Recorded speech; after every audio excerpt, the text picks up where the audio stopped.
tous les étudiants qui sortent des écoles d'électronique au Cameroun, là, il y en a plus. Tenir compte de transfert de la technologie. Le transfert de la technologie. Tu aurais acheté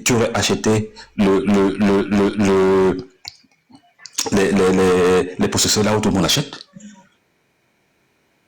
Ordinateur. C'est ce que le Rwanda a fait. J'apprécie le notebook.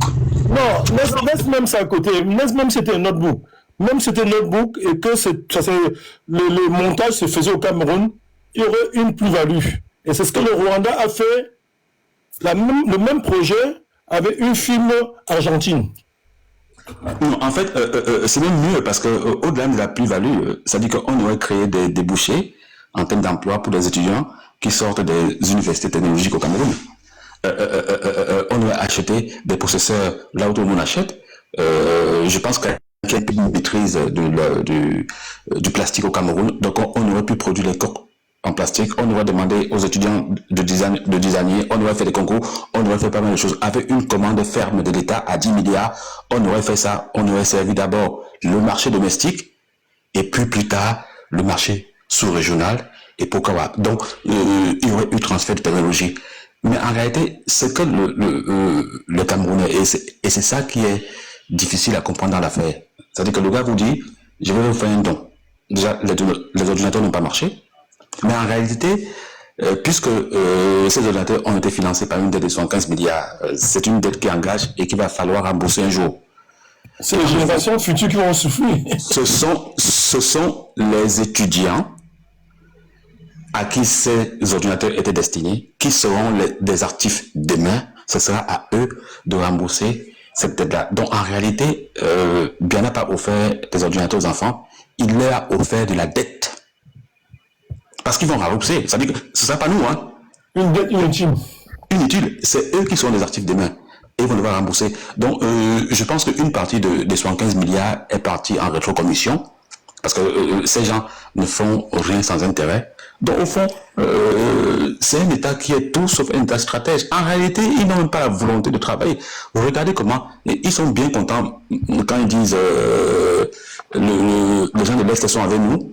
Parce qu'ils vont nommer 2 ou 3 personnes, mais en réalité, la population, moi je vous parle des petits-enfants qui manipulent du mercure. Ça dit que, est-ce qu'un enfant doit travailler à 4 ans? Et n'oubliez pas que les mamans là ont souvent les bébés au dos, hein.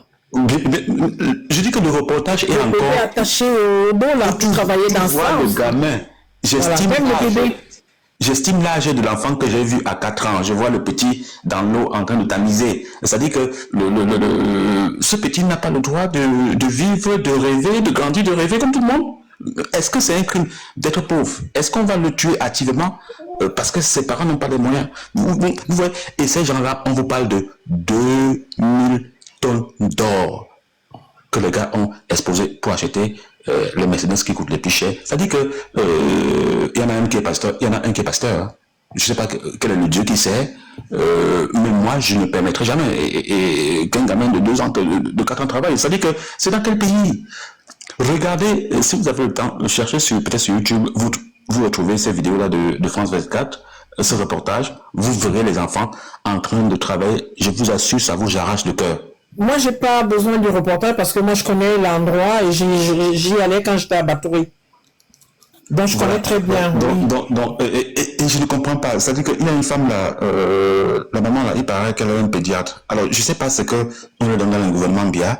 C'est une mère, probablement même grand-mère. Et chaque fois qu'il y a quelque chose qui concerne les enfants, les femmes, machin, on ne la voit jamais. Il faut que l'affaire prenne les réseaux sociaux pour qu'elle sorte. Je crois que c'est Abena. Je ne sais pas à quoi elle sert. Ça dit que elle ne va pas nous dire qu'elle n'a pas vu ce reportage-là. Mais je vous dis que c'est comme ça que fonctionne ce sont des médiocres. Ce gouvernement. Désolé, on ne va pas passer le temps. C'est comme ça que fonctionne ce gouvernement. Médiocre. Dès qu'ils vont un soulèvement quelque part, ils envoient leur ministre pour éteindre avec quelques sous, pour éteindre la population. Et après, ils font des promesses en disant que ils vont faire ceci, ils vont faire cela. Après, quand ça se calme, ils s'en vont, ils vont rester dans leur coin, ils attendent le prochain soulèvement de la population. C'est comme ça qu'ils ont toujours fonctionné. Non, même le médiocre a quand même les 2 hémisphères de son cerveau qui parfois se connectent bien. C'est-à-dire que même la folle s'occupe de son bébé. Vous comprenez, non? Mais pas très bien. La femme ne peut pas bien s'occuper de son bébé parce que quand j'étais dans le Mongo en Consamba, j'ai enlevé un bébé qui avait déjà fait 6 jours dans les mains d'une folle. La folle ne s'est même pas rendue que le bébé avait déjà rendu. Non, tu n'as pas compris. Voilà. Non, tu n'as pas compris ce que j'ai voulu dire. C'est-à-dire que la folle ne sait pas s'occuper de l'enfant, mais au moins l'enfant est sorti de ses troupes. Donc, quand elle la tient dans ses bras, elle a conscience que c'est son enfant, même si elle ne sait pas qu'il faut le nourrir régulièrement. Ça, elle ne sait pas parce qu'elle est folle. Mais au moins, voilà, dans sa folie, elle prend quand même l'enfant dans ses bras. Tu vois, donc, j'ai envie de dire que cette dame-là, au-delà de la médiocrité, ce sont des sataniques. Enfin, il n'y a pas d'autre mot. Je vous invite vraiment à aller voir. De cette dame, qu'est-ce qui fonctionne au pays là? Non, en fait, je parle d'elle parce que son ministère, normalement, je crois, gère un peu le social. C'est-à-dire que moi, je pense que cette femme-là, et c'est ça. Tu parles de quel social? Il n'y a pas le social, mon frère. Moi, à Batouré-là, ma maison est à côté de le service social, comment on appelle, le chef de service social là et tout, avec son bureau là. Quand les gens même vont là-bas, on les chasse. On les chasse. Quand la population va là-bas se plaindre, on les chasse. Non, ce serait de l'urbanisation et de l'habitat. C'est tout le Cameroun qui est... Non, c'est tout le Cameroun. Non, c'est tout le Cameroun. Les gens n'aiment pas le pays, ils ne sont pas là pour travailler pour les Camerounais et pour le Cameroun. Ils sont là pour eux. Non, en fait, la différence que vous faites souvent, c'est-à-dire que en partant même de leur chef, et il faut que ce soit bien clair, c'est-à-dire que il n'a jamais eu pour ambition de développer le Cameroun. C'est quelqu'un qui a été formé par l'administration coloniale. C'est-à-dire que on a vu qu'il y avait un bâtisseur qui essayait d'émerger. On fabriquait à une époque, paraît-il, des motos bébés au Cameroun. Il y avait un truc électronique là-bas à Douala. Il y avait Zephyr, il y avait plein de choses. Donc, le Cameroun était... On fabriquait les radios là. Les radios, voilà. Je veux vous dire... Attends, j'ai fini, ma soeur. Attends, j'ai fini, parce que ce que je dis peut être important pour ceux qui nous écoutent. C'est-à-dire que il y a eu un premier président, dictateur certes, mais qui mouillait le maillot, qui mettait quand même ses mains dans le cambouis. Les Français, parce que la France n'a aucun intérêt à ce que le Cameroun se développe. Parce que si nous développons, nous n'achèterons plus leurs produits. Donc on le remplace par un pur produit de l'administration coloniale. C'est bien. On lui dit, tu vas prendre la tête de ce pays et tu vas administrer. Et en réalité, pendant les 44 ans, il s'est toujours comporté comme un administrateur colonial. Un administrateur ne développe pas, il administre. C'est ce qu'il a toujours fait. Sauf qu'ils le font en s'enrichissant. Son ambition n'a jamais été de développer le Cameroun. Et quand vous allez plus loin, regardez un peu qui sont les gens que Biya reçoit à étudier. Il reçoit rarement de Noirs. Il ne va même pas dans les rencontres sous-régionales avec ses pairs ou même africains. Il n'est jamais. Mais dès qu'on dit Paris, il saute dans l'avion. Il est à Paris. Donc c'est quelqu'un qui a peut-être une forme il a honte d'être noir, en réalité. Il ne sort que des blancs. Le seul moment où il va recevoir les Camerounais à étudier, c'est le 20 mai. Voilà quelqu'un qui est votre hôte, qui vous reçoit dans un dîner au palais présidentiel, mais il ne mange pas avec vous. C'est-à-dire qu'il vient regarder les indigènes manger, il fait un petit salut et puis il s'en va. Et il y a des tintins qui viennent nous dire ce qu'il n'est pas africain. C'est-à-dire que tu es président d'un pays, tu n'as jamais rencontré les membres du patronat de ton pays. Tu n'as jamais rencontré le patronat. Jamais. Tu n'as jamais rencontré, parce que c'est un syndicat.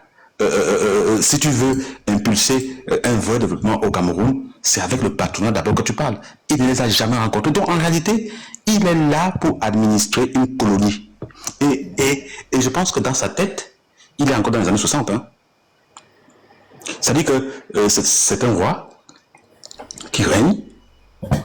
Et en fait, il nous a toujours considérés, nous les Camerounais, comme étant des indigènes.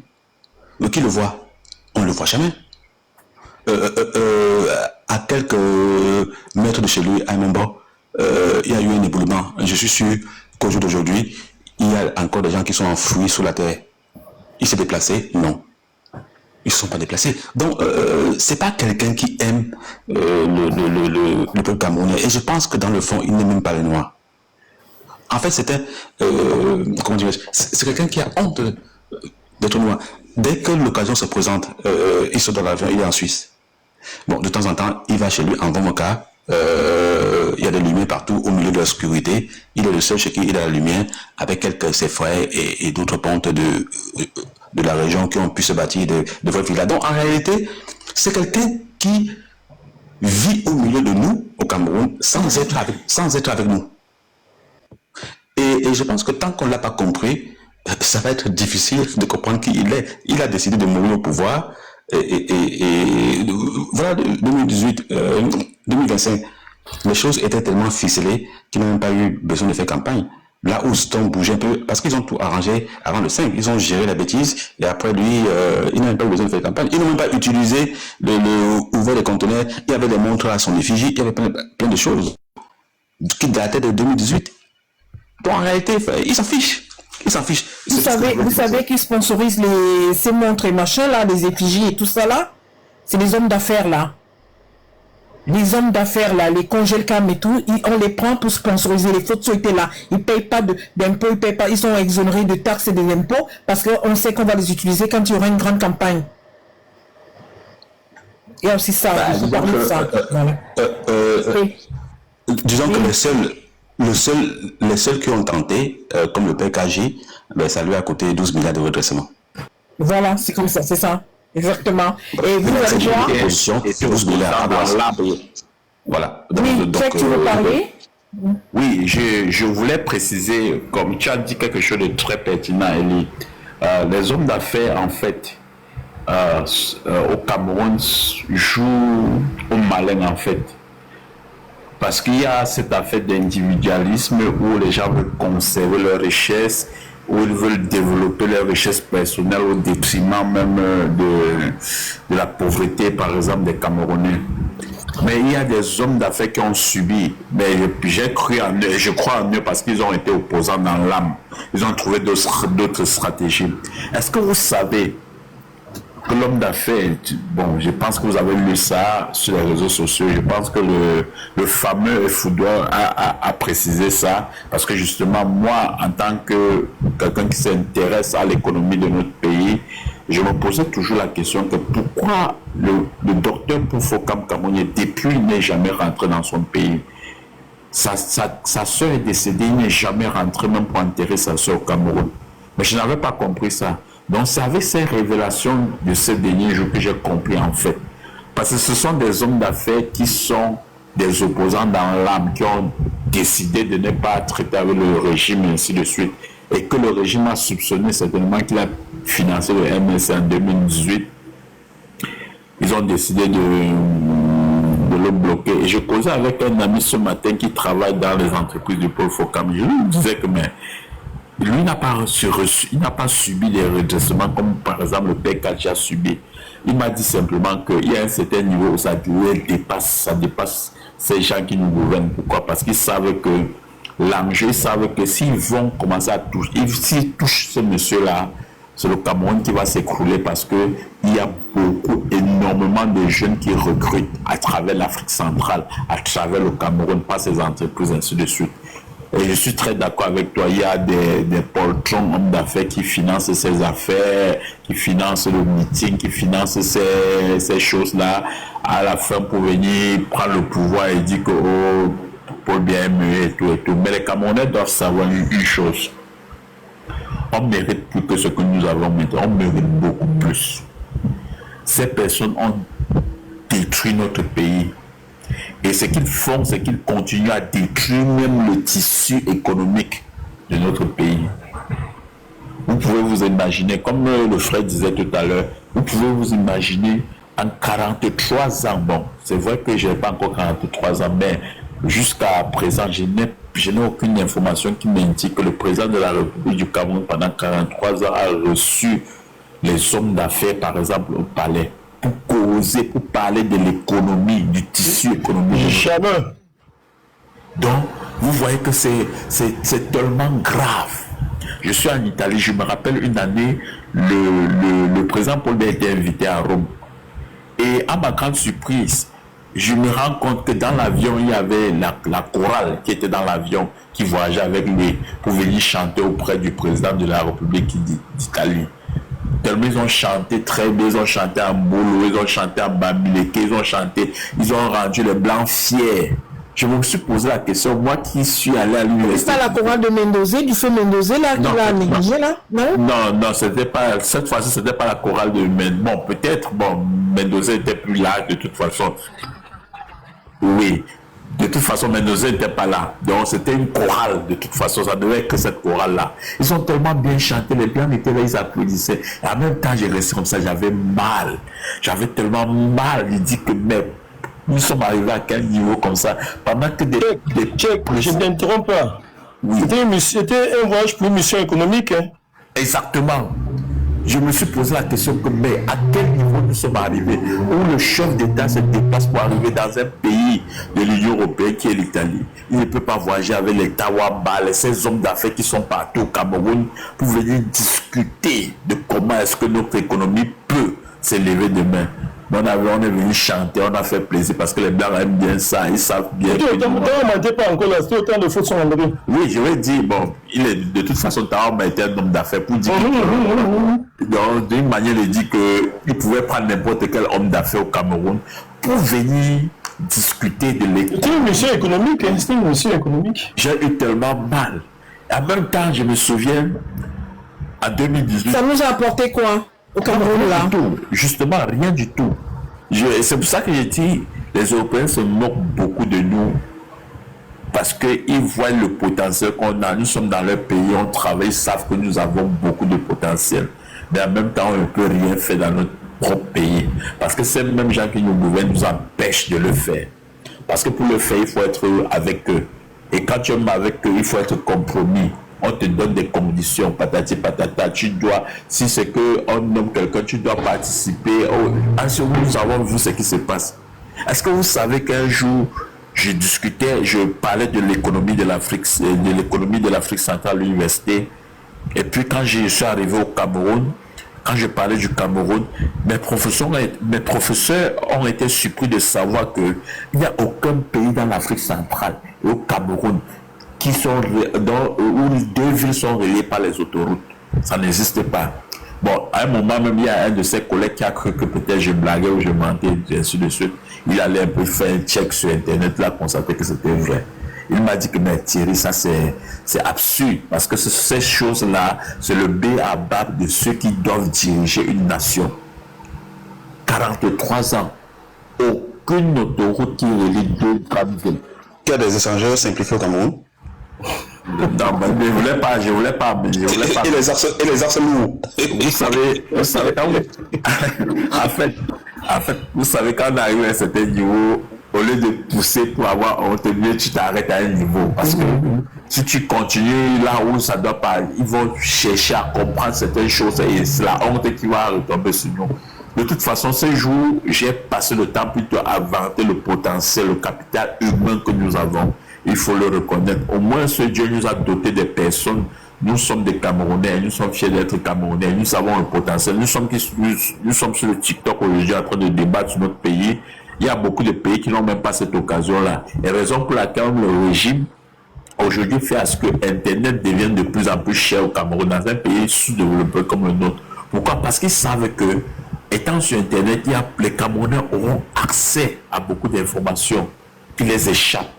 Parce qu'il y a des choses que les Camerounais vivent, ils pensent que c'est normal en fait. Donc, quand un Camerounais reste comme ça, il sait que c'est normal que chaque semaine, on va couper la lumière 4 fois par semaine. Donc, et quand ça revient, on applaudit. Et quand ça revient, on crie dans le quartier. Et pendant qu'on crie dans le quartier, il y a d'autres mamans, par exemple, parce que quand l'électricité revient, il y a des chocs, ça détruit les congélateurs, les mamans qui ont gardé les nourritures, ainsi de suite. Donc vous voyez, et les Camerounais savent que c'est normal. Il y a beaucoup de Camerounais qui savent que c'est normal.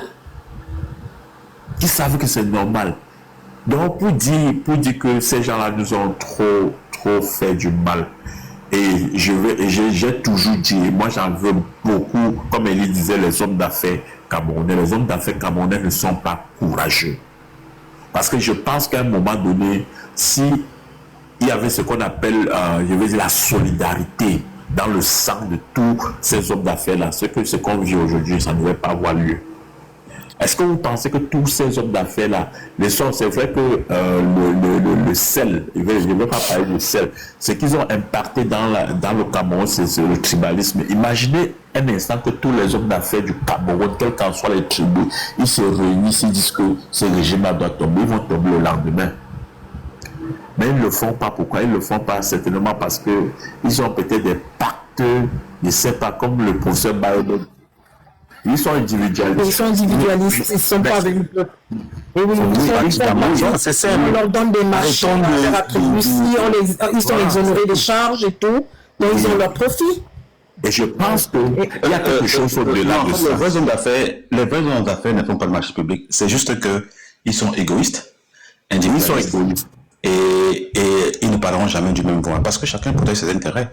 Nous a dit que chaque fois qu'il y a une campagne qui est lancée, le RDPC, c'est pour ça qu'ils sont tous dans le RDPC, tous. Leur demande de contribuer, et c'est en centaines de millions, tous contribuent. Hein. En fait, c'est eux qui financent le RDPC. Exactement. Les hommes d'affaires. Alors, c'est pour ça qu'on disait qu'ils font tous partie de la mangeoire. Pourquoi vous voulez espérer qu'ils fassent quelque chose pour changer la donne? C'est impossible. Arrêtons de nous voiler la face et faisons ce qu'on a à faire, c'est tout. Parce que compter sur ces hommes d'affaires qui sont dans le gouvernement, qui pactisent avec le diable chaque jour, ça ne sert à rien. On a déjà essayé. Ils vont rien faire parce qu'ils ont leurs priorités. Ils ont leur monopole sur tout au Cameroun. Tu crois que si toi si tu avais un intérêt et que tu sais que tu as le monopole, tu vas lâcher prise facilement? Mais non, impossible. Surtout que tu es établi depuis des années. On ne parle pas d'un truc. C'est depuis, moi, j'ai pas 44 ans. Mais c'est avant que je ne naisse, c'est avant que beaucoup d'entre nous ne naissent. Donc, exactement. Ils sont implantés depuis, ils vont jamais s'associer pour dire, laissons tomber, associons-nous, les Camerounais vivent mal. Non. Ils sont en train de s'enrichir. Ils sont en train de se développer. Ils s'empiffrent. Donc, c'est à nous de faire quelque chose. Laissons ces gens, ils ont eu la possibilité de le faire, ils ne l'ont pas fait. À nous. Maintenant, levons-nous, comme je dis toujours, sensibilisons, mobilisons et agissons. C'est tout. Non, je laisse la parole. Je suis d'accord avec vous. Je suis d'accord. Excuse-moi, parce que mon chef a dit une chose là sur le... Et c'est une question que je me pose. Hein. Je pense que je suis quasiment certain que vous vous posez exactement la même question. Sur le coupure de courant que nous avons tous accepté. Il y a un truc au Cameroun. Je pense qu'on a tous vécu ça dans notre enfance. Le père est toujours dans sa chambre quand on coupe le courant vers 20h. Quand il sort de la chambre avec sa petite serviette qui est nouée autour de la hanche là, la seule question qu'il pose, vérifier si c'est partout. Et les enfants regardent d'ailleurs, ils disent c'est général, ils rentrent se coucher. Le mot général là, il sort d'où? Ça dit que tu as l'impression que il se satisfait de ce que tout le monde est logé à la même enseigne et qu'il n'y a pas de laisser sur personne. Ça dit qu'il refuse de comprendre qu'en réalité, il paye pour ça, il paye pour ce service et l'État doit lui fournir ce service là. Pourquoi moi je rebondis sur ce qu'a dit Tchèque, ça dit que on est tellement pas exigeant avec nous-mêmes et à plus forte raison avec nos dirigeants qu'on a accepté l'inacceptable. Tu n'as pas fini ta parole quand tu disais que les dégâts souvent quand le pouvoir vient, c'est pas de choses qui ne peut pas dire ça parce que c'est lui qui maîtrise ces choses-là. Il y a des pertes énormes. C'est-à-dire que si on devait évaluer ce que les coupures d'électricité coûtent par an au Cameroun, je pense que ça chiffrerait en milliards. C'est-à-dire que dans les ménages, hein, au-delà des denrées qui se gâtent, les appareils, etc., ça se chiffre en milliards et ce sont en réalité, on rigole, mais ce n'est pas rien parce que ce sont des milliards parce qu'il va falloir redépenser de l'argent et donc importer, donc perdre de devises pour acheter ce qu'on avait déjà et que Enoé a détruit. Donc c'est de l'argent que nous perdons. Au-delà des denrées, hein, poissons, viande, qu'on appelle dans nos congélateurs, mais il y a le renouvellement des équipements endommagés et qu'il faut importer. Donc il faut utiliser nos devises pour le faire. C'est des milliards par an. Si vous comptez ça en 43 ans, ça va être énorme. Voilà, donc la conclusion pour tout ce qui s'est passé au Cameroun depuis le départ d'Aïdio, c'est qu'il n'y avait plus de perspective. Parce que je me souviens, dans mon livre, je crois que c'était au cours élémentaire, on parlait des plans quinquennaux. sous Aïdjo. Je pense qu'on a même arrêté. Ça veut dire qu'il y avait de la prospective. C'est-à-dire que les Camerounais à l'époque étaient capables d'imaginer que compte tenu du développement de la population, il va falloir créer de nouveaux quartiers d'ici 5 ans. Et ces quartiers-là, il va falloir les alimenter en eau, en électricité, peut-être, comme on dit à l'époque, installer des bonnes fontaines, mais surtout en électricité. Et donc, tout ça était programmé. Aujourd'hui, ça n'existe plus. Diambo, je ne veux pas, si vous t'interrompre là, quand tu évoques le plan quinquennaux d'Aïdjo, qui ont fait des preuves, on a vu comment on faisait la prospective, moi je suis toujours embêté avec cette histoire-là. Parce qu'Aïdjo a fait ça pendant de 60 à 82, pour bien la retrouver en 62, pour bien être à côté de lui, ils étaient ensemble. Je me demande toujours pourquoi, quand il a pris le pouvoir, il a pris la décision d'abandonner un truc qui marchait. C'est une question que je pose toujours. Il a abandonné. Alors que ça, c'était un plan économique qui marchait, qui faisait ses preuves. Et par son encadrement français qui lui donnait des conseils de tout faire pour aller au FMI. C'est ça le problème. Non, il sait tellement Aïdjo qui n'a pas voulu continuer sur le même lancé. Prenez même le commissaire groupe pastoral. Ça aime vis-à-vis de... Même le commissaire groupe pastoral. Sa haine vis-à-vis de Aïdjo était tellement forte, n'est-ce pas, qu'il a préféré... On appelle ça des choses point vertes là. On reboisait. On a tout abandonné. Je n'ai même compris. Bête. Je ne comprends pas. Je me demande toujours. Une fois, j'étais à côté de Zoromon. Je lui ai posé la question un peu dans ce sens.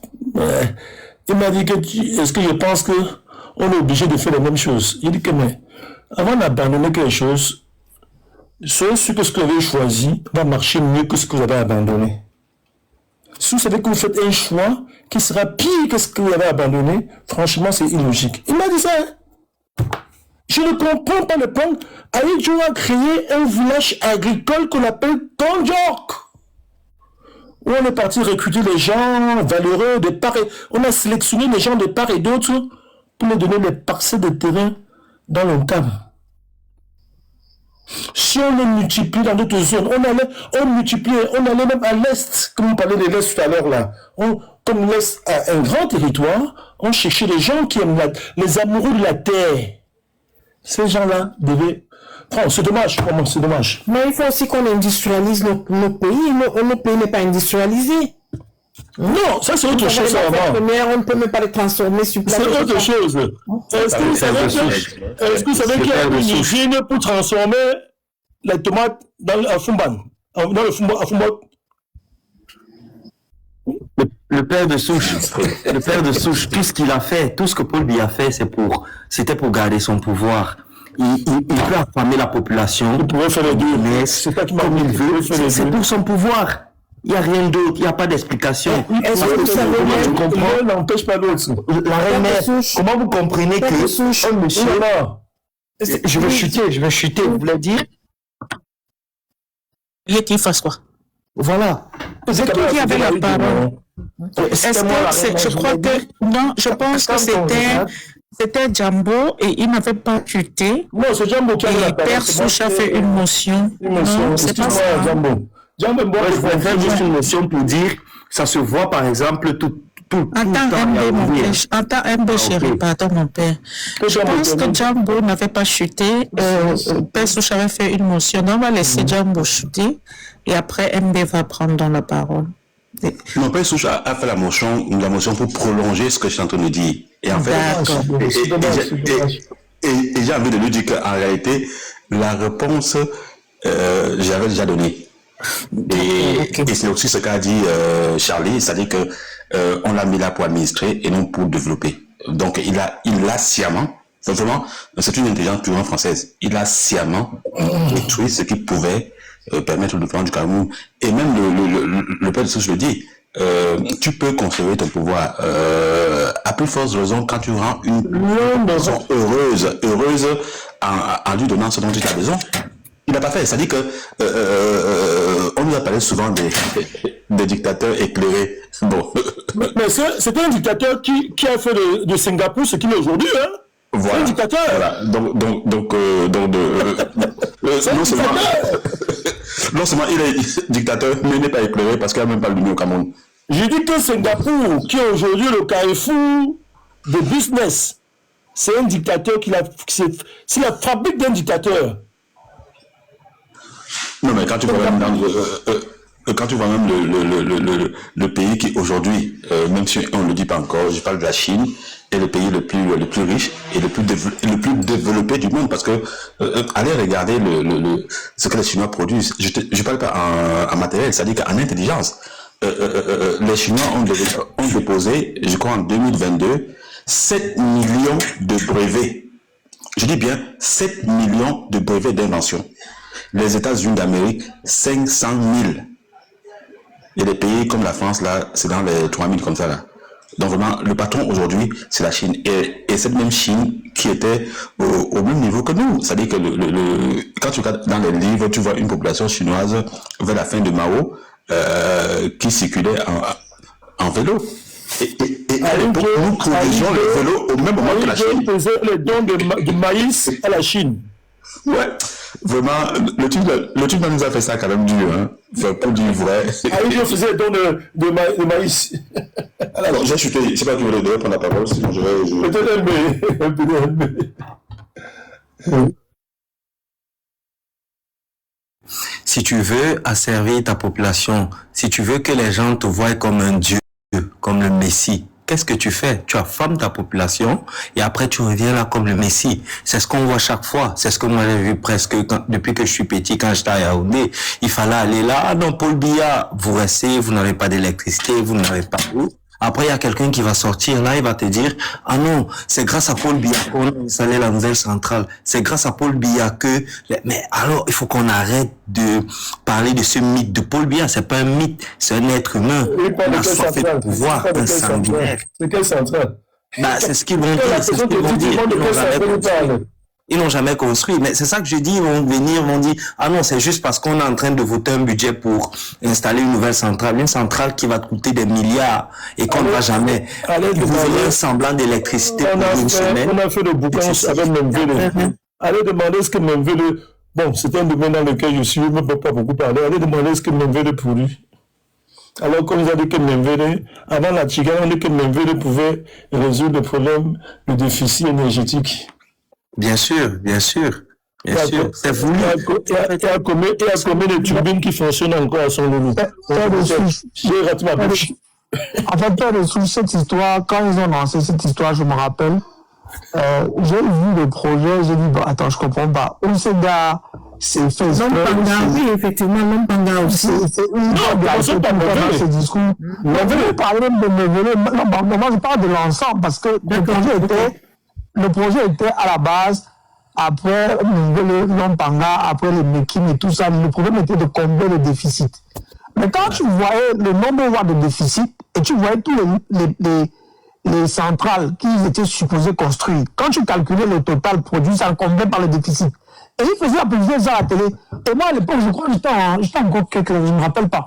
Je me dis, mais attends, les gars, c'est moi qui fais mal la soustraction, je ne comprends pas. Comment ils peuvent dire qu'on n'aura plus de problème alors qu'ils disent bien que le nombre de mégawatts que l'on crée ces différents barrages ne vont pas combler le déficit qu'on a. Qu'est-ce qui nous coûte de faire comme l'Éthiopie qui a créé un barrage? Ne compatis pas de quoi là? Pardon. Quand tu parles d'Éthiopie, attention. Tu vois, à un moment donné, non, comment on peut dire des choses comme ça? Donc je me suis dit, mais qu'est-ce qui nous coûte de faire comme eux? Parce que je me suis dit, mais attends, on nous a dit qu'après la République démocratique, en termes de potentiel énergétique, de potentiel hydraulique, on est le deuxième. Donc, en fait, on a le potentiel. Qu'est-ce qui nous coûte de construire même pas un vrai barrage ou un grand barrage de rétention d'eau qui va combler définitivement ce déficit et qui va peut-être nous permettre de vendre à l'étranger? Voilà ma question, ça a toujours été ma question là-bas. Mais il faut qu'il y ait une volonté politique. Hein. Est-ce que micro-barrage sur le panel où elle dort? Il y avait des micro-barrages. Personne qui veut le montrer.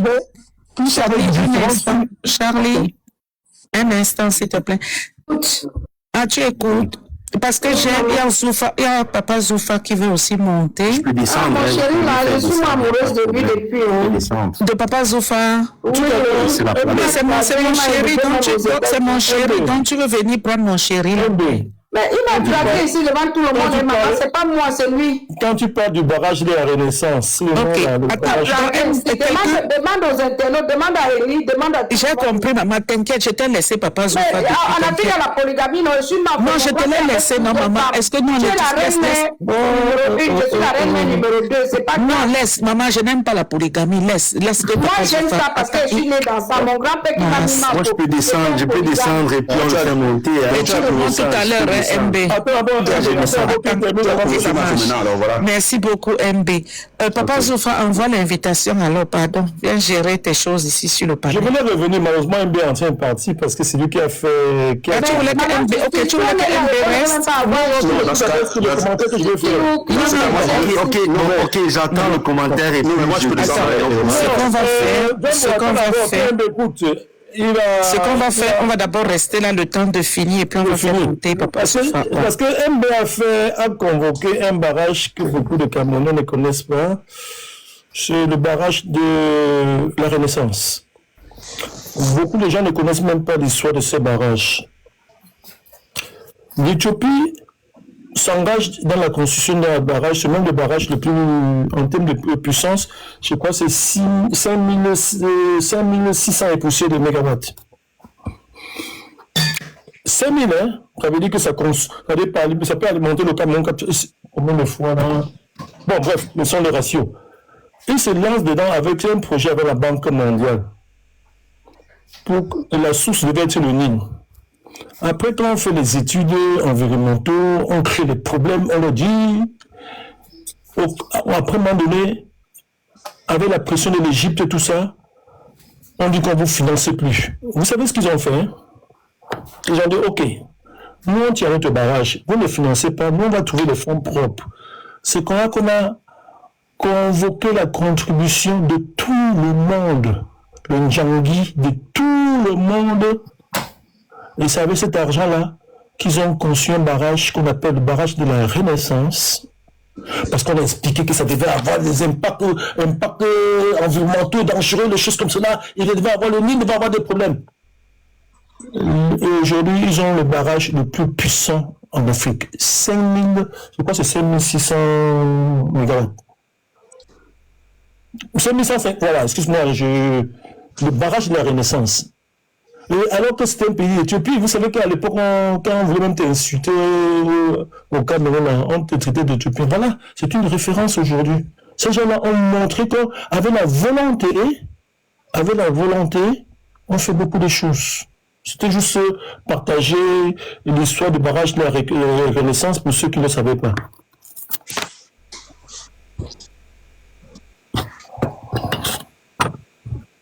C'est très enrichissant, j'adore, hein, franchement. J'adore. Alors... Pas dans la distraction, maman. Parce que il y a beaucoup de gens qui essaient de nous distraire là, mais on va rester restons focalisés. Tous les distracteurs, s'il vous plaît, passez votre chemin. Nous sommes dans sensibilisation, mobilisation, action. Le reste, ça nous intéresse pas. Bon, je vais descendre pour laisser la place à quelqu'un d'autre. D'accord, mais c'est toujours un plaisir si tu reviens, tu sais ça, non?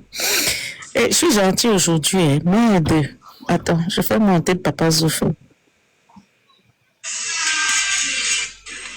Mais Papa Zoufa, tu fais même comme ça, tu n'as pas envoyé ton invitation. Et MB est descendu. Envoie ton invitation alors. Père Zoufa, envoie ton invitation. Ah oui, il s'est absenté parce qu'il a dit qu'il avait quelque chose à faire. Je pense qu'il a dit ça. C'est ça. Ah tiens. Voilà, il est monté. Il y a Jambo là qui m'a choqué quand il prenait la parole là. Il a dit quoi? Non, je ne sais pas. Il dit que j'ai menacé les gens sur le Non, pas sur le panel, je parlais de Facebook. Non, pas ici, ailleurs. Parce que si on est ailleurs, là, les gens voulaient me manquer de respect. Je te vois choquer les gens sous chemin tous les jours. Tous les jours. Ils croient qu'ils ont le monopole. Non, disons que le Cameroun, c'est un pays béni de Dieu. Il faut le reconnaître, c'est un pays béni de Dieu. Mais malheureusement, ceux qui ont la charge de le gérer, soit ne sont pas à la hauteur, soit ils sont à la hauteur et ils ne veulent pas, parce que je ne peux pas être péremptoire, parce qu'à des moments, je me pose des questions. Soit ils sont à la hauteur, et est-ce que vous savez qu'on peut même créer de l'énergie avec ce qu'on appelle biomasse? Quand il vous dit biomasse, ça vous dit quelque chose? Avec les déchets. Je préfère vous parler de mon expérience à Polytechnique dans les années 83. Il y a 2 gars qui ont fait une soutenance, une étude sur la biomasse. Oui, je me souviens bien. Énergétique. Je ne sais pas. Les ménagères, c'est ça? Oui, maman, ça s'est fait bien au Rwanda. Au Rwanda, j'étais au Rwanda, j'ai vu. Dans les déchets, là, j'ai entendu parler. On peut, pour une catégorie de déchets, on peut se passer des ISACAM. Oui. Tous les déchets alimentaires, là, tout ce qui peut faire, tous les déchets alimentaires, on peut produire de l'énergie. Et que même les femmes ne vont même plus au marché. Enfin, les femmes, les foyers ne vont même plus acheter des gaz, des bouteilles de gaz. Mais tout ça, on a ces déficits, tout ça parce qu'on n'a pas éduqué les gens. On n'a pas préparé les gens. C'est un truc qu'on peut déployer pour réduire d'abord les charges familiales. Avec tes propres déchets, tu peux te produire de l'énergie. Au Rwanda, c'est très répandu. Mais sans te couper la parole, c'est tout. Oui. Permettez-moi un peu, s'il vous plaît. Et sans te couper la parole. S'il vous plaît, non, est-ce que vous permettez que Père Sou chute, s'il vous plaît? Non, il peut le relancer. Je voulais le relancer, s'il vous plaît. Ok, qui voulait le relancer? C'est Zouf ou c'est Tchèque? Vous parlez en même temps, donc je ne sais pas qui est en train de vouloir relancer. C'est moi qui voulais relancer, je vous en prie. Vas-y. J'emborde le pas à mon frère qui vient s'exprimer en disant que on peut étendre cette expérience à une échelle plus grande. La Chine est même prête à importer les déchets des autres pays.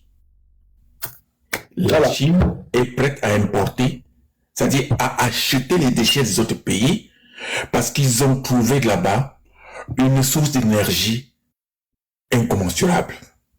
Et ils produisent de l'électricité qui alimente plusieurs grandes métropoles de la Chine. C'est ce que je voulais compléter sur l'expérience que tu as vécue à Yaoundé, que je connais particulièrement bien. Et en même temps, il y avait un gars aussi de Polytech qui avait inventé le tout premier concept des briques cuites, les briques cuites, n'est-ce pas, pour les constructions moins chères. C'était bien la même période. Ok, je voulais ajouter du grain à ton moulin. Merci de m'avoir permis. Je vous dis qu'on a beaucoup d'opportunités. Parce qu'en réalité, c'est déjà des projets qui sont au niveau expérimental. L'État, parce que l'État, quand vous entendez souvent la ligne 94 ou la ligne 65 là, c'est pas une mauvaise chose, hein, mais il faut savoir l'utiliser à bon escient. Quelqu'un peut avoir une idée, comme le jeune Artusan. Vous avez entendu parler d'Artusan, qui a quitté le Cameroun. Un jeune polytechnicien qui a conçu un appareil pour ce cardiopathe. Il croit que c'est cardiopathe. Oui, cardiopathe, oui. Voilà un enfant, un jeune, éclairé. L'État prenait cet enfant-là. On lui donnait une ligne 94 pour développer son truc-là. Dangote au Niger a bénéficié de ces genre des équivalents de ligne 94 et 65. Le soutien gouvernemental au projet édifiant. Mais oui. Malheureusement, chez nous, on donne certains bénéficiaires qui ont ça, c'est pour aller faire le marché public. C'est pas innovateur. Voilà, je vous parle de Artusan. Il n'est plus au Cameroun. Alors que le gars avait besoin d'un accompagnement. Il n'avait même pas besoin de demander. Le ministre de l'Industrie, bien quoi, s'accaparer de ce projet-là. Développement industriel. Oui, développement industriel. Il s'accaparait de ce projet. Oh, mais malheureusement, chez nous, pour qu'on s'accapare de ton projet, il faut que ce qui aille frapper à la porte pour donner les 10%, les 20%. On prenait en charge le développement de ce produit-là. Un gars très brillant, il a eu une inspiration cardiopathe. Je pense qu'il est allé où là? De toute façon, il n'est plus au Cameroun. Je ne sais pas s'il est allé au Rwanda, tout ça. Est-ce que vous savez qu'au sous-sol de la présidence du Rwanda, il y a un think tank où Kagame recrute toutes les compétences africaines? Et la majorité des compétences qui sont dans ce think tank, c'est les Camerounais. Vous savez ça? Vous savez ça? C'est un dictateur, non? C'est pas un dictateur. Moi, je ne suis pas contre le dictateur, mais quand c'est un dictateur éclairé, vraiment, et qui fait bouger les lignes, je ne veux pas m'occuper de ce qu'il fait avec la RDC, hein, je ne veux pas parler de ça, mais je dis, c'est un dictateur qui développe son pays, peut-être avec les matières premières de RDC. Mais bon, voilà. Nous-mêmes qui avons notre matière première, on ne fait pas avec ça. On a beaucoup, je veux dire que le biomasse là, ça dit que c'est une affaire qu'on pouvait vulgariser en éduquant la société, en éduquant les gens, pour dire que vos déchets ménagers là, ce sont les sources d'énergie. C'est même pas compliqué en réalité, hein, c'est même pas compliqué. Un fût, vous mettez un fût, vous le fermentez, vous mettez les déchets alimentaires, ça se fermente, et ça crée de l'énergie. Et ça peut même se fermenter si bien que vous mettez même à la sortie, il y a une autre technique aussi, une autre technique, ça fermente, ça fait tourner une petite turbine qui génère l'électricité. Quand on est loin dans un village, on n'a pas besoin de EDF. Et quand tu es dans un coin perdu là où tu n'as pas de, comment on appelle encore, l'énergie classique là, tu crées de l'énergie. Ça fait tourner une turbine. Et la turbine, on peut donner de l'énergie. Voilà. De souche, je ne te coupe pas, j'ai un cousin qui... Direct, la parenthèse n'a pas le temps. Voilà les sujets qui me plaisent jusqu'à. En commentaire, écrivez si ça vous plaît aussi. Pardon. Non, le panel c'est trop sucré. Je voulais souligner quelque chose. Merci à vous. Hein. On continue. J'ai un jeune frère, un cousin qui est au Cameroun qui se bat tant mieux que mal pour effectivement répandre cette technique de transformation de déchets, le biogaz. Certainement, vous l'avez souvent suivi d'une manière ou d'une autre sur Facebook. Il s'appelle Fokam Boris. Lui, il a Green Power Technology. Vous imaginez que aujourd'hui, même les Ivoiriens le sollicitent pour aller répandre ces enseignements dans des universités là-bas pour pouvoir implémenter ça dans ces pays-là parce que c'est une méthode, comme Père de Sou disait, pour permettre même aux foyers les plus démunis d'exploiter les déchets afin de pouvoir même, au lieu d'aller acheter les bouteilles de gaz comme on se bat chaque jour pour le faire, pouvoir utiliser ça pour ne serait-ce que pour la cuisson naturelle à la maison. Mais vous imaginez, ce jeune il est là, il est au Cameroun, il se bat depuis des années. Et chaque jour, je pense, je dis que mais... Et il passe dans des télévisions, il fait des interviews. Non, ça n'intéresse pas les décès. Ça ne pas ça. Ils n'ont pas les 10%. Ouais, exactement. Donc, Attends, papa, un instant, chérie. La panthère, tu es là. Hein? La panthère, tu es là. Hein? Je suis obligée de rester sur le panel parce qu'il y a Isaac qui voulait monter aussi. Mais je voulais bien céder ma part. Mais oui, mais le problème, c'est que c'est moi qui gère le panel. Je peux parler, je descends d'abord. Non, Elie, reste, il faut les femmes sur le panel. Reste, Elie. Maman, tu peux me faire rester, il n'y a pas de souci. Tu es sûr, maman, mon faux. Parce qu'il faut quand même aussi il faut les femmes sur le panel, non? Les femmes ok, c'est comme vous voulez. Moi, j'écoute tout ton avis, non? Non, Elie, reste là. Justine, c'est elle qui a demandé. Si c'est elle qui demande, tu vois. D'accord. À tout à l'heure, si tu veux remonter, tu envoies la demande de maman, mon faux. Ok, maman. Merci beaucoup, chérie. Pour mettre le feu. Merci. Le panel, c'est là, j'adore. C'est que tout ce qui nourrit mon esprit, là, j'adore. Tout ce qu'on dit, excusez-moi, j'ai pris un peu de recul. Tout ce qu'on dit, c'est tellement instructif et édifiant.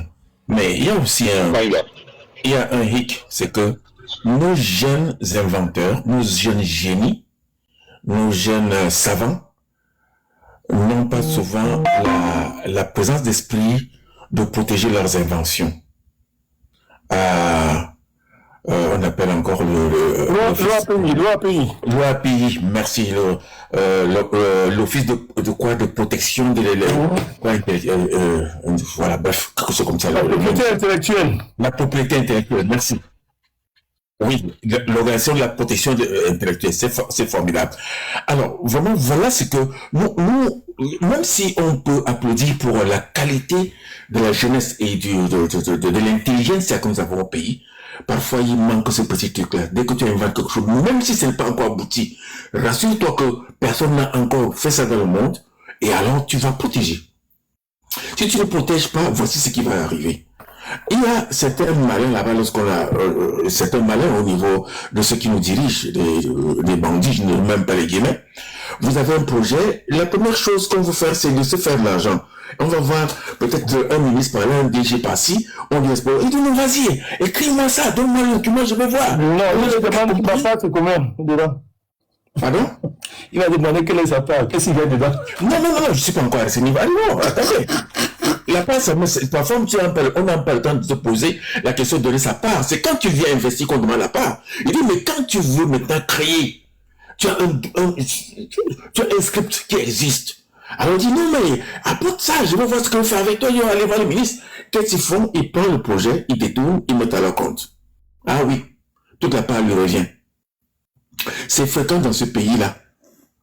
Et je crois qu'il faudrait que les inventeurs, tous nos enfants, et nous-mêmes les parents, quand un enfant a déjà, c'est pas eu ce déclic, cette étincelle de la création, qu'on voit sur le plan mondial, si cette invention n'a pas été faite, si c'est pas encore été fait, directement on protège l'invention, juste quitte à ce qu'on mûrisse l'invention par la presse. Sinon, quelqu'un va récupérer. Voilà comment nos dirigeants font. Et qui sont ceux qui détournent souvent ces projets? C'est ceux qui sont en majorité ministres, DG, commissaires, généraux, et tout ce que vous pouvez imaginer. Qu'est-ce qu'ils en font après? Ah mais écoutez, finalement ils n'en font même rien, mais peut-être parfois ils exploitent autrement, ils peuvent faire pour endosser, n'est-ce pas, la création par leur pupille, par leurs enfants. Oui, ce ne sont pas les moyens qui leur manquent. Je voudrais dire un mot là-dessus. Personne ne peut tricher ce qu'il y a dans le cerveau de quelqu'un d'autre. Ça serait une copie, une fausse copie. On est d'accord, ce serait une copie. Mais écoutez, maintenant, s'il vous plaît, donnez-moi une seconde, s'il vous plaît. Vous savez, nous sommes en train de vénérer la Chine aujourd'hui, mais nous semblons ignorer que la Chine a une culture plus que millénaire de la fausse copie, de la contrefaçon. Ça, il faut le reconnaître. Maintenant, quand vous achetez un produit chinois, le même produit peut vous être étalé sous les yeux, sous une forme et de visu, vous ne pouvez pas faire la différence. Comme le Louis Vuitton. Comme les sacs Louis Vuitton. Non, mais les exemples sont à profusion, à fusion. Il y en a plein. Donc, quand tu me poses le fait que ce qui est dans la tête existe, mais on ne peut pas enlever. Mais entre-temps, on l'a vulgarisé. Si vous n'avez pas proposé, si vous n'avez pas protégé, on ne venait pas d'avoir peut-être savoir que c'est vous qui avez inventé le produit. On est d'accord, j'espère.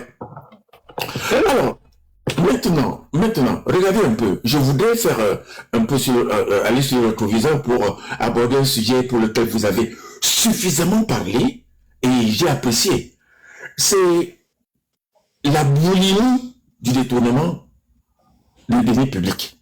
Vous savez, monsieur le président Aïyo, bon, peut-être c'est une grâce ou une malchance, le Cameroun n'a connu que des dirigeants.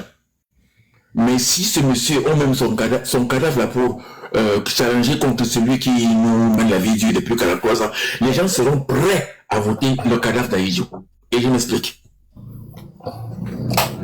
À son époque, même s'il y avait certains ministres des finances qui étaient, je ne sais pas, qui sortaient de la région du centre ou du centre-sud à l'époque, aucun poste, je dis bien aucun poste où on gère les budgets n'était confié à ces gens-là, parce qu'ils confondent toujours les deniers publics à leur propre poche.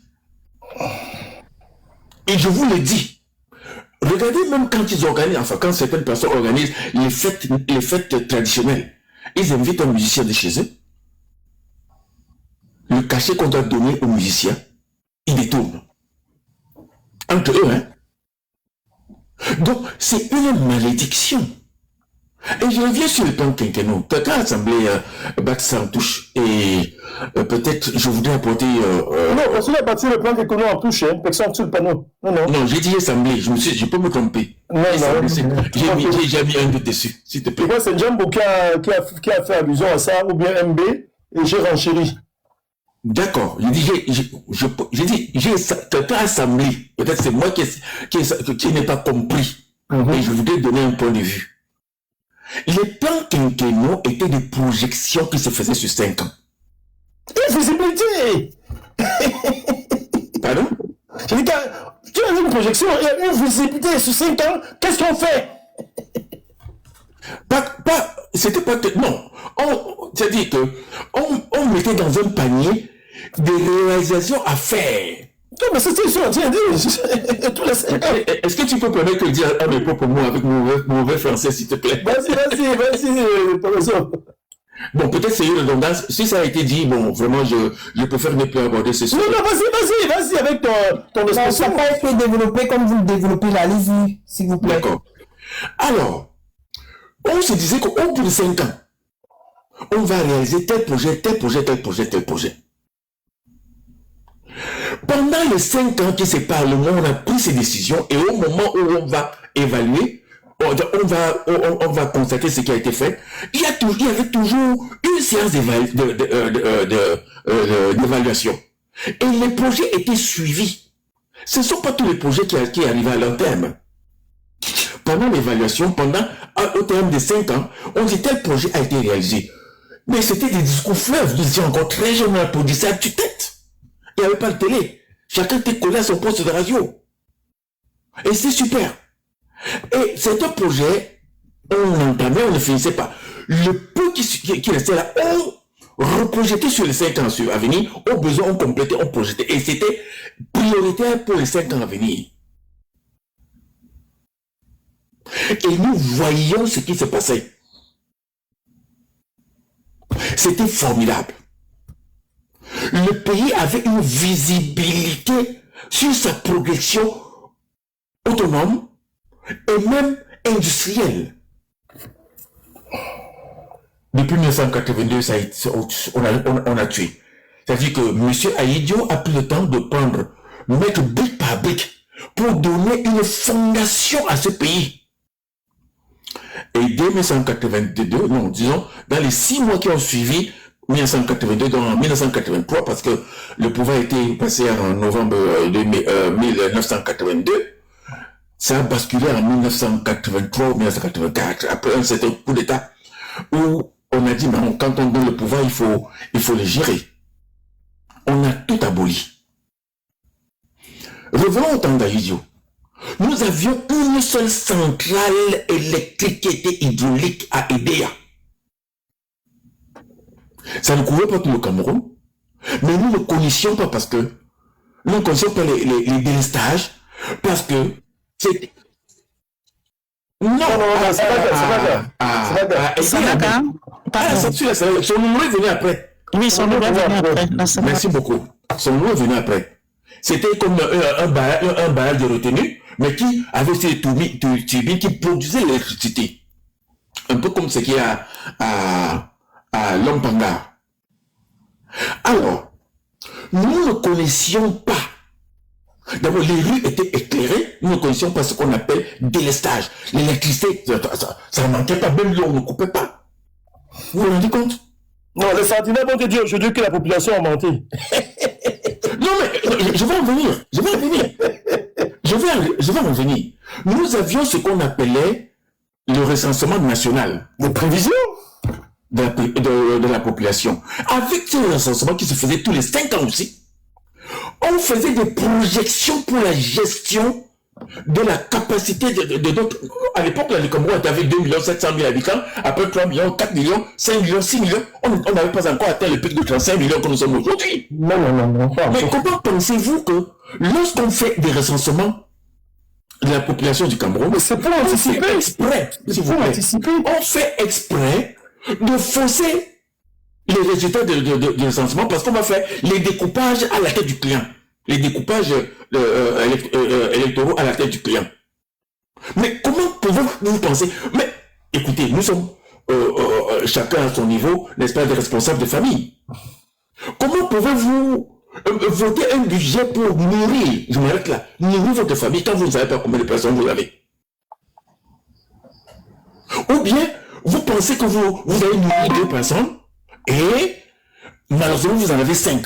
Vous serez obligé de diminuer la ration journalière pour essayer de combler, donner satisfaction aux 3 autres qui sont là. Voilà ce que ce pays est devenu. Donc, la fondation que M.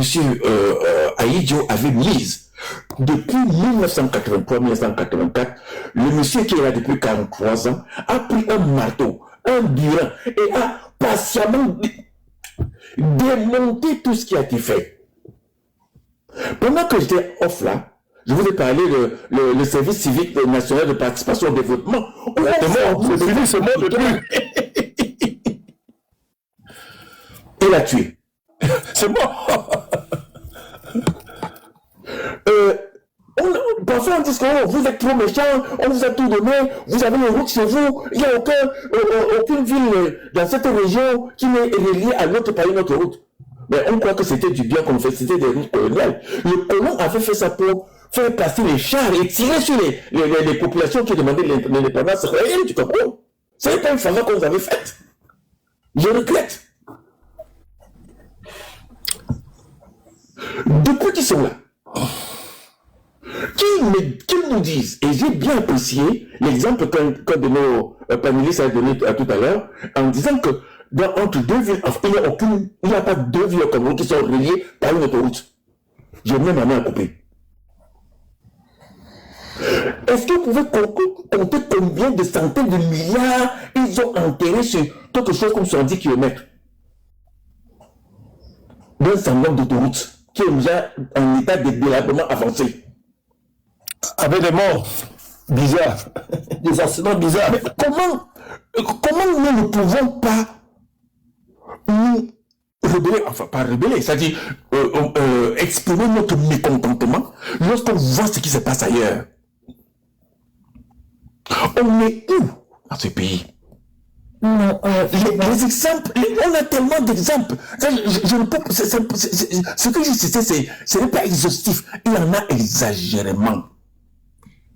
On ne peut pas être dans un pays où on ne peut pas prévoir comment on va gérer le pays. Je m'oublie toujours. Il y avait aussi les comices agro-pastoraux qui se tenaient régulièrement. Qui se tenaient régulièrement. Vous en avez parlé, je sais.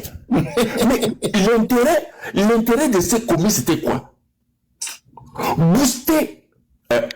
Vous savez, le Cameroun avait atteint ce qu'on appelait l'autosuffisance alimentaire. Hein? Je ne vous apprends rien. Nous consommions pour la plupart de ce que nous mangeons, c'est ce que nous avions produit. Et ça se passait comment? Ça se passait chaque année dans un chef-lieu. Ça s'appelait encore les régions. Les provinces. Commis agro-pastoraux que bien a acheté les catépillas qui traînent derrière sa maison. Non, ça est bon, je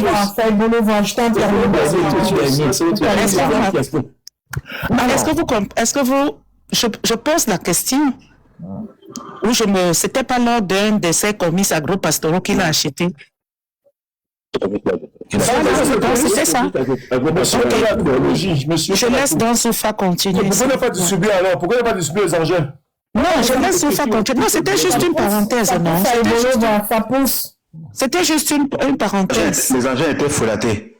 FMIC, envoie ta demande. Lui, il va continuer, Papa Zoufa. Je suis à 5% de batterie, hein. Donc dès que je prends la parole. Mais tu es à la maison, non? Ça, tu charges, non, mon père? Mon téléphone, c'est du Rocco. Ok, dès que Zoufa finit, tu... Ça n'est pas gentil. Vous avez dit qu'entre Yaoundé et la forêt, soit tu...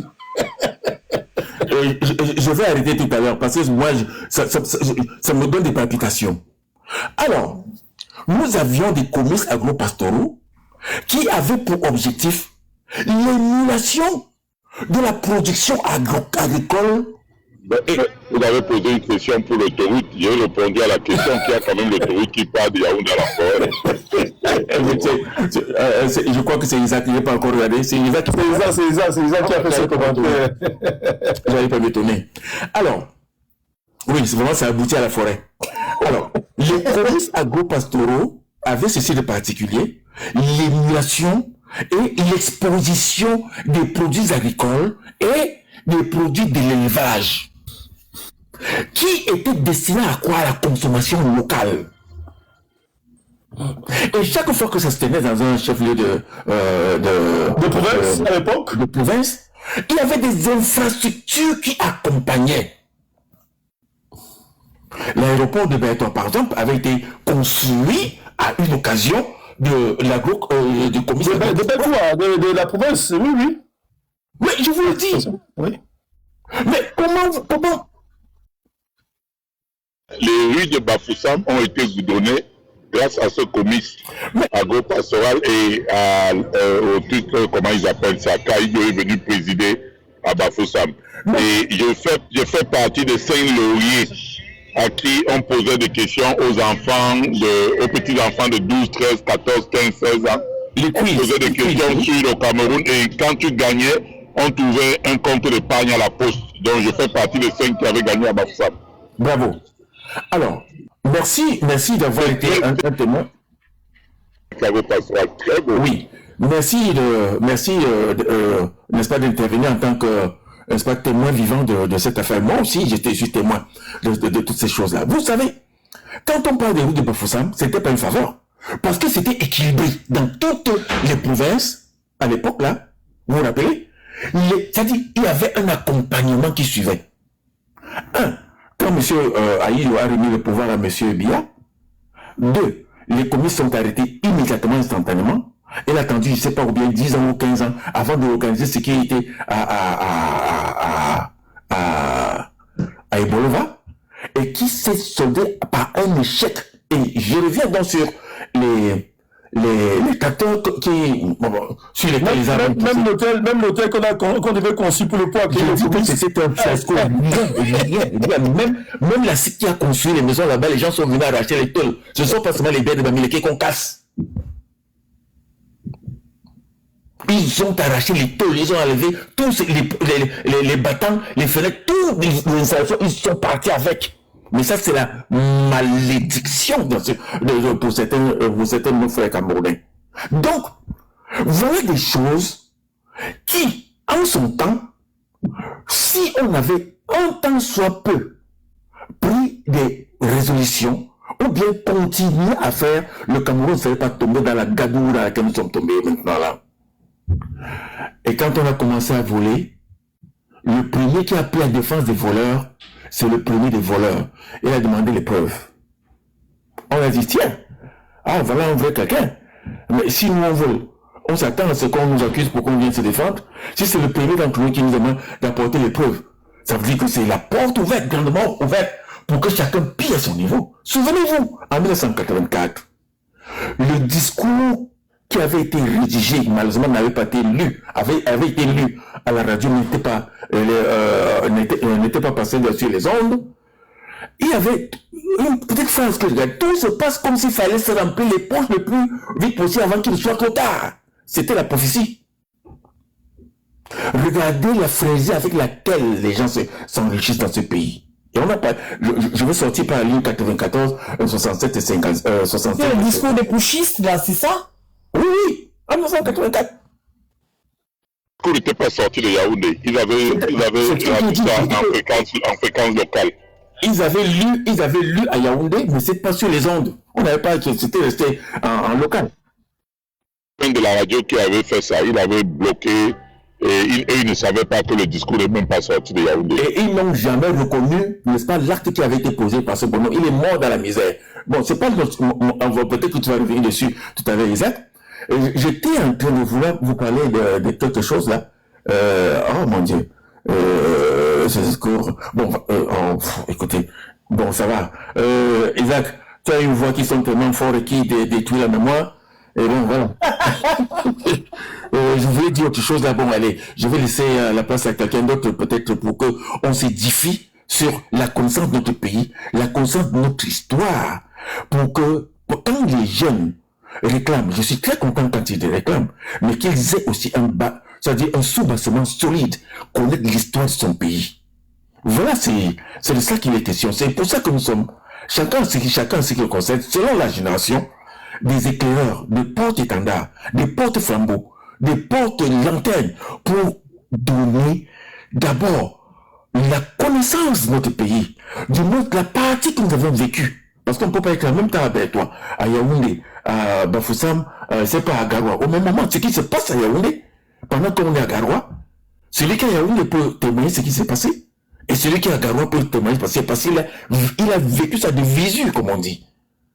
Donc, vraiment, je suis très content d'avoir partagé cette petite expérience avec chacun de vous ce soir. Et bien voilà, je dis bonsoir Isaac. Isaac, tu m'as arraché la parole 2 fois, mais tu as réussi à me déstabiliser. On me déstabilise très facilement. Mais bon, on continue. Merci Isaac. Isaac, tu peux prendre le relais, non? Parole, il n'a pas parlé depuis tout à l'heure.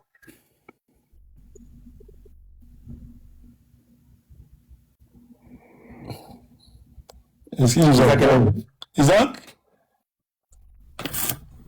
Oudji? Non, c'est toi. Ah, je crois que c'est Jambo. Décharger. Ton téléphone va se décharger. Après, tonton Isaac va prendre la parole. Laissez-le. Ne charge pas. Pourtant, il est sur le. Je suis à 4% maintenant, mais j'ai chargé. Et l'autre, il faut que je quitte le live pour prendre le téléphone. C'est compliqué. Hein?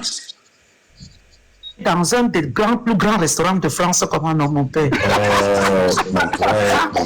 J'ai seulement demandé, bon, je te laisse alors. Regarde comment on vient vendre quelqu'un. Non, c'est toujours dans le panel qu'il avait fait. Et tu veux le vendre maintenant. Tout à l'heure, il y a une dame qui m'a dit que j'ai fait la cour à Mondovision, mais c'est pas vrai. C'est pas que j'étais aussi célèbre. Mais dit, il y a une femme qui elle a un beau teint. Mais mon Dieu. Ah bon? Tu as eu plein de cadeaux là. Tu as eu plein de cadeaux, tu t'en es pas rendu compte.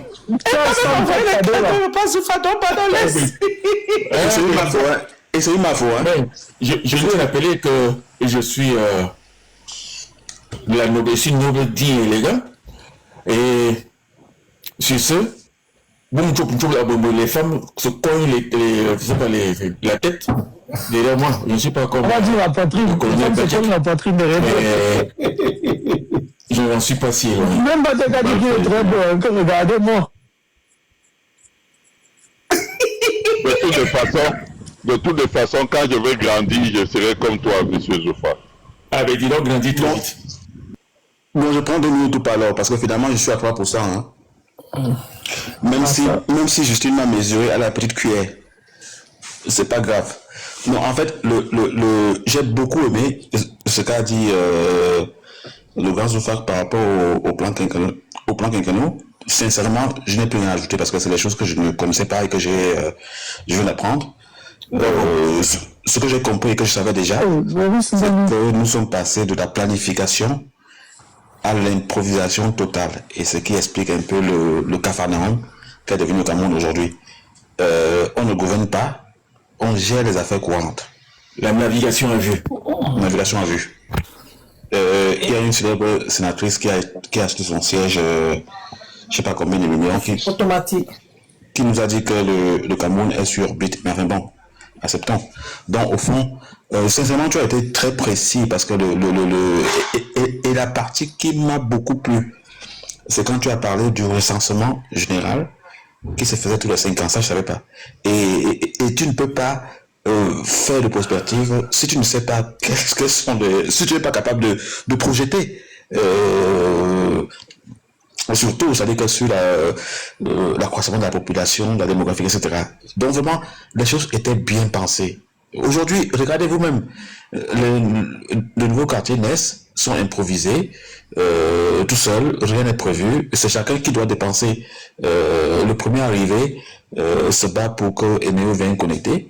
Voilà, donc c'est dans une improvisation totale. Ils ont dépensé, je crois, 12 ou 14 milliards. C'est ça qui suit ces choses-là pour un recensement qui n'a jamais eu lieu. Voilà, pour un recensement qui n'a jamais eu lieu. Et quand ils font un recensement, les chiffres sont faux, parce que l'objectif est quand même politique. Donc, ils s'en servent pour faire un découpage électoral, pour accorder plus de députés au sud, où il y a moins de 500 000 âmes qui y vivent et qui ont qui est l'une des régions qui a le plus de députés au Cameroun. Voilà, donc ça c'est qu'à ça. Donc tout est faux. Si tu n'es pas capable de compter ta population, c'est qu'il y a un gros problème. Un immense problème. C'est que tu n'es pas là pour travailler. Tu ne planifies rien. On peut venir creuser l'or, exporter 2000 or. J'ai suivi sur un panel qui avait des avions, je ne sais pas si c'est vrai, il faudrait qu'on confirme, qui sont capables de décoller du Cameroun ou d'une région sans qu'on sache, en utilisant des pistes artisanales, sans qu'on sache qui est à la tête de ça. Donc, c'est un pays qui est totalement détruit. Je vais en arrière parce que sur la planification, je pense que tout a été dit, sauf si d'autres personnes voudront ajouter autre chose. On a une population de l'Est qui souffre, que personne ne considère. En fait, ils n'ont droit à rien. Mais on n'ose pas leur or, et puis on demande aux bébés de 4 ans de travailler pour que les uns s'enrichissent. Donc, si on ne planifie pas, ça veut dire que nous n'avons rien à attendre du régime de 43 ans. Et je ne suis pas là pour faire la propagande, hein, mais je dis que on a parlé des autoroutes ici. Quand vous regardez le programme d'un parti politique au Cameroun, il vous montre comment les autoroutes se fabriquent. Et je pense qu'il propose même 3 possibilités. Et ça se fabrique partout, dans tous les pays, de la même manière. Donc c'est une question de volonté. C'est une question de volonté. C'est que les gens ne veulent pas travailler, les gens ne veulent pas gouverner, ils veulent administrer. Et quand on va regarder, toujours à l'Est, le fer du Cameroun, apparemment, ils auraient vendu notre fer pour, je crois, 5 décennies, si ce n'est plus. Alors, un pays qui est en voie de développement, ou plutôt en voie de sous-développement, parce qu'on était sous Aïdjo émergent, mais nous sommes redevenus un pays en voie de sous-développement. Donc, en réalité... Djambo, tu évoques le fait de l'Est. Tu ne sais pas pourquoi ce qui s'est passé là, avec le partenaire? Non, mais il a perdu le procès. Hein. Non, ça, c'est nous qui allons maintenant payer, débourser des milliards pour un projet qui n'a même vu le jour. Non, ils ont perdu le procès. C'était un idiot pour d'avoir fait ça. Ça dit qu'aucun pays ne se développe sans la maîtrise du fer. Si vous n'êtes pas capable de fabriquer de l'acier, abandonnez, laissez tomber. Enfin, tu ne peux pas vendre ton fer. Vous savez ce que la Namibie, dans les mêmes conditions, vous savez ce que la Namibie a fait? Non. La Namibie a un potentiel de fer, mais a imposé à son partenaire de transformer, de procéder à la transformation sur place. Alors que notre fer, on vient de prendre, on va le transformer ailleurs, et on vient de le revendre un peu plus cher. En Namibie, ça se transforme sur place. Et le quota pour l'exportation de non transformés n'atteint même pas le 5e. Avec le pétrole. Le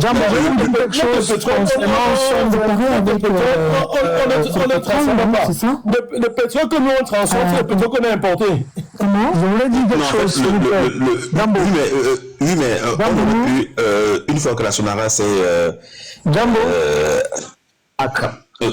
aurait pu, une fois que la Sonara a cramé, réinstaller une nouvelle raffinerie qui permettrait peut-être de raffiner notre propre pétrole. Tu es sérieux là? Tu crois qu'on a mis l'autre en prison pourquoi? Parce qu'il voulait faire ça? Ben voilà. Donc c'est là. La Sonara, un complément d'information, si tu me permets, Jambo. Oui, non, mais vas-y. Faut pas que ce soit long parce qu'il y a Isaac qui attend. Oh, vas-y. Non, je vais pas te long. C'est 30 secondes.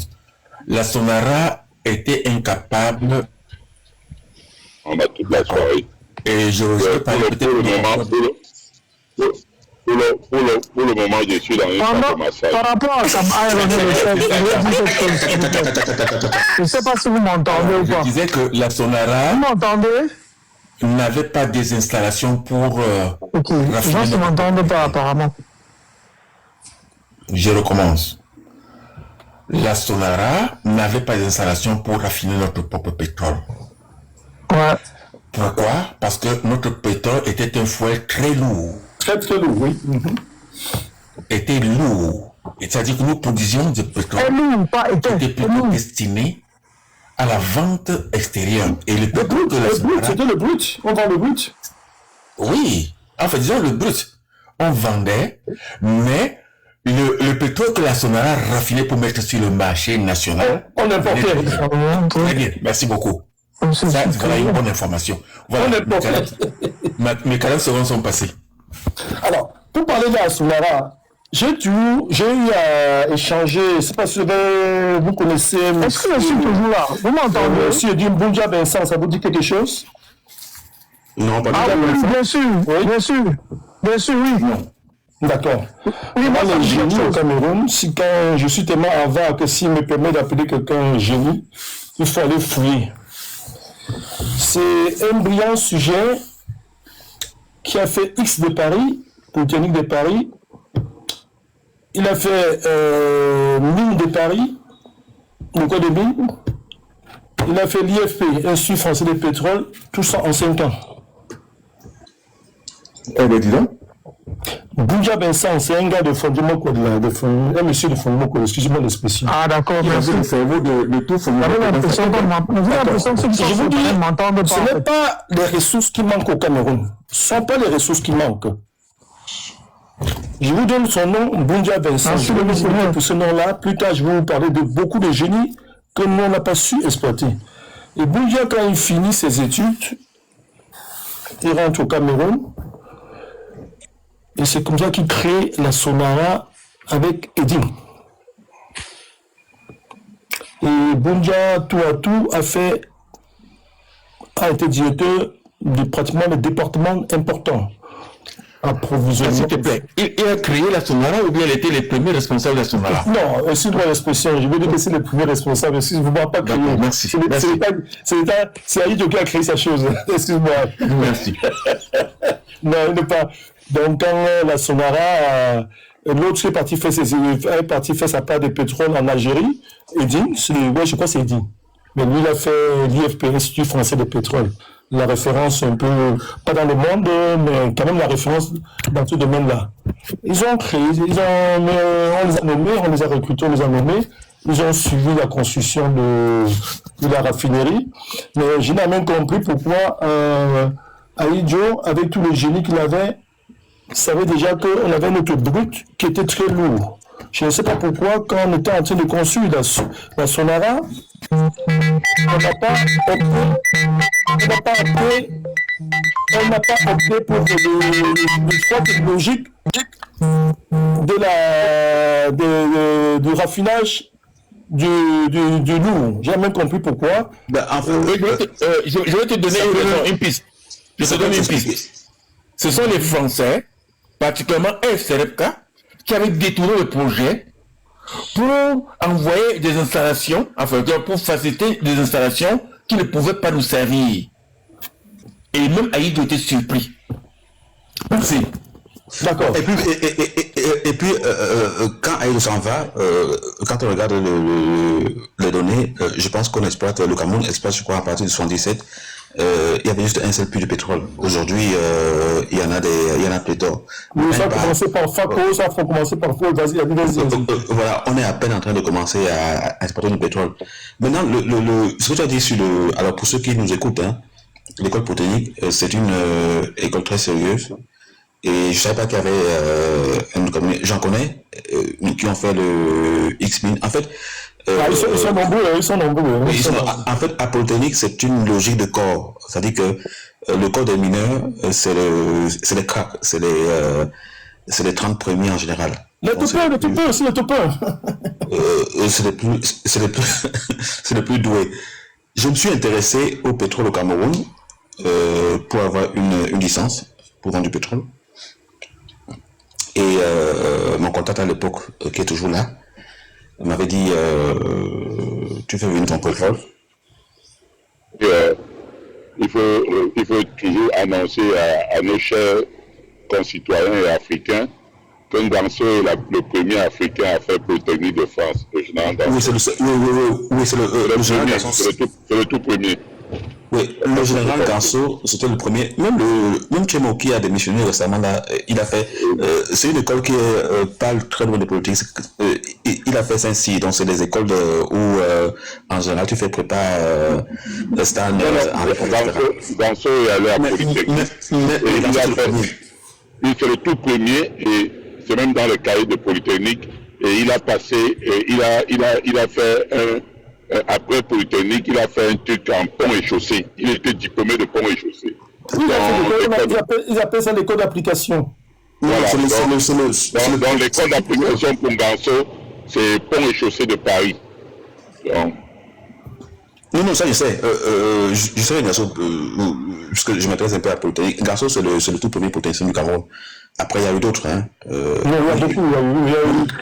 Même Ekinji, le chasseur de Lyon, a fait Polytechnique. Même si tu es passé aux brasseries. Même Siaka. Je pense que même la femme de Siaka a fait Polytechnique, non? Non. Oui, donc, en tout cas, Siaka a fait Polytechnique. Siaka, c'est la sœur de Justine. Elle n'a pas fait Polytechnique. Rose. Ok, donc Siaka lui a fait Polytechnique. Donc en réalité, on a quand même pas mal de. Moi, je me rappelle quand je parlais avec des amis polytechniciens. Chaque fois qu'il y avait des Camerounais, c'était en maths hyper excellent. Bon, en français c'est autre chose, mais en maths c'était des cadeaux. Vraiment, je sais pas si ça a changé au pays, mais notre niveau en mathématiques, c'était pas le voie bébé. En tout cas, c'était excellent, excellentissime. Donc les gars étaient bons, vraiment bons. J'en connais pas mal qui ont fait X-Min, puis qui sont allés faire Harvard. Je vais pas citer le nom ici.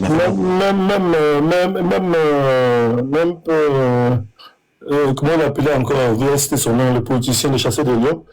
Il a fait X-Mine, mais pas mine de Paris, hein. Il a fait mine de...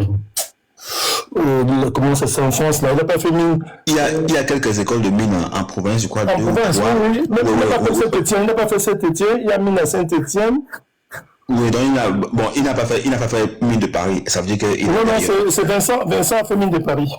Les bons en général font mine de Paris. Non, il faut pas. Enfin, non, bon. Je dis pas qu'ils sont pas bons. En fait, c'est une logique de corps. C'est un classement. Non, il faut pas regarder comme ça parce que certains ont été même bons, mais ils ont préféré aller faire autre chose. Ils ne veulent pas. Après c'est un choix. Peut-être que j'ai connu. Quand je faisais mon deuxième diplôme d'ingénieur en France, j'ai connu un polytechnicien qui a fait un polytechnique de Paris, a fait le choix de théologie pour devenir prêtre. Prêtre, il a fait le choix, pour lui c'est la vocation, il a laissé tout ça, il est devenu prêtre. Voilà. Mais en tout cas, c'est très bonne école. Donc je reviens sur... C'est les femmes des gens. Non, je pense pas. Donc en fait, je me rends compte que le pétrole Non, quand je voulais parler de Vincent Mbundia, il faudra que peut-être on organise Justine comme à la Panthère, qu'on ne passe pas tout le temps à parler de politique, c'est monté, c'est descendu, parce que je pense important.